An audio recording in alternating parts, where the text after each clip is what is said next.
Nah, di dalam kecerdasan emosional ya, bentuk leadership ini melibatkan kemampuan ya seseorang yang mempunyai kecerdasan emosional dalam memimpin. Dia akan tentunya dalam aktivitas kesehariannya ya, dia akan melibatkan kemampuan untuk memahami ya, mengatur dan mengenali emosinya. Orang yang memiliki kecerdasan emosional ini ya, memahami emosi orang lain ya, selain emosi dirinya sendiri gitu ya.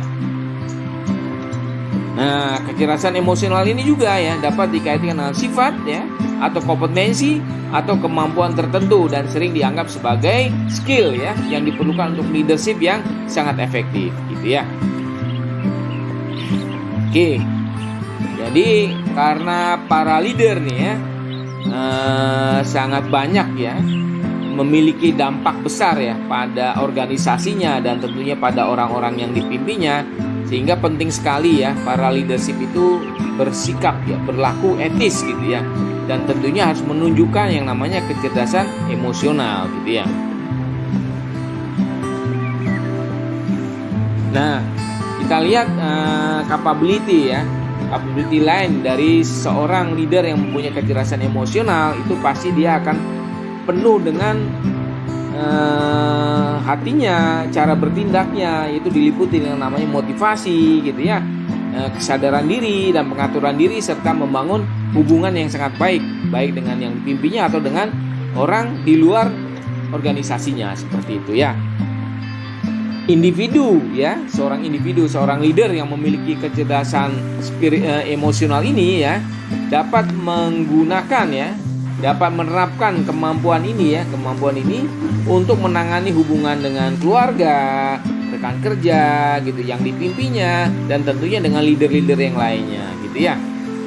Lebih dari itu, seorang leader nih ya yang dapat membangun keterampilan dengan kecerdasan emosional ini ya, dia benar-benar akan menjadi seorang leader yang mumpuni dan tentunya akan bisa belajar secara mandiri ya, karena dia sangat benar-benar mengendalikan emosinya dalam memimpinnya. Di mana seorang leader dengan kecerdasan emosional memiliki kemampuan untuk memotivasi kinerja yang ideal teman-teman ya, melalui resonansi atau merangsang yang terbaik dari yang dipimpinnya gitu ya. Merangsang dalam hal pekerjaan gitu ya. Banyak orang telah bekerja dengan leader yang beracun teman-temannya. Oh, apa ini artinya orang-orang leader yang beracun? Nah, leader yang beracun itu yang merusak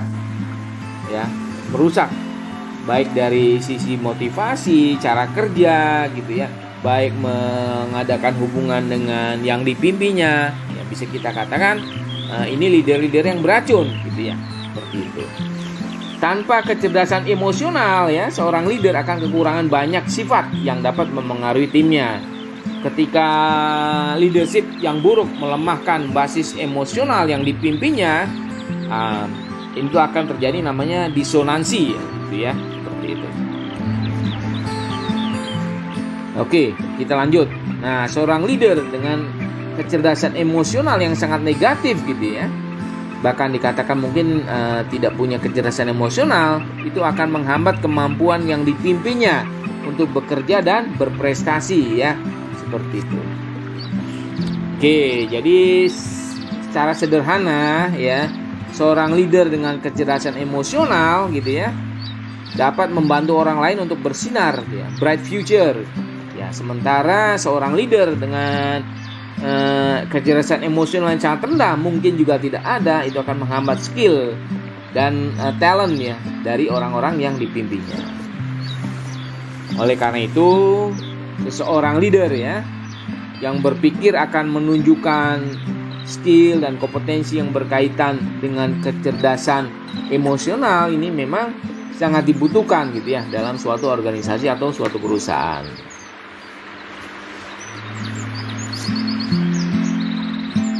Nah, seorang leader maksudnya ya dengan kecerdasan emosional yang tinggi, pasti dia dalam kesehariannya aktivitas akan selalu membimbing ya, memimpin dengan menciptakan hubungan emosional dengan siapapun yang dipimpinnya gitu ya. Dengan tingkat kecerdasan emosional yang tinggi ini, sangat memungkinkan ya semua leader ya akan membawa dan membangun hubungan yang dipimpinnya. Oke ya.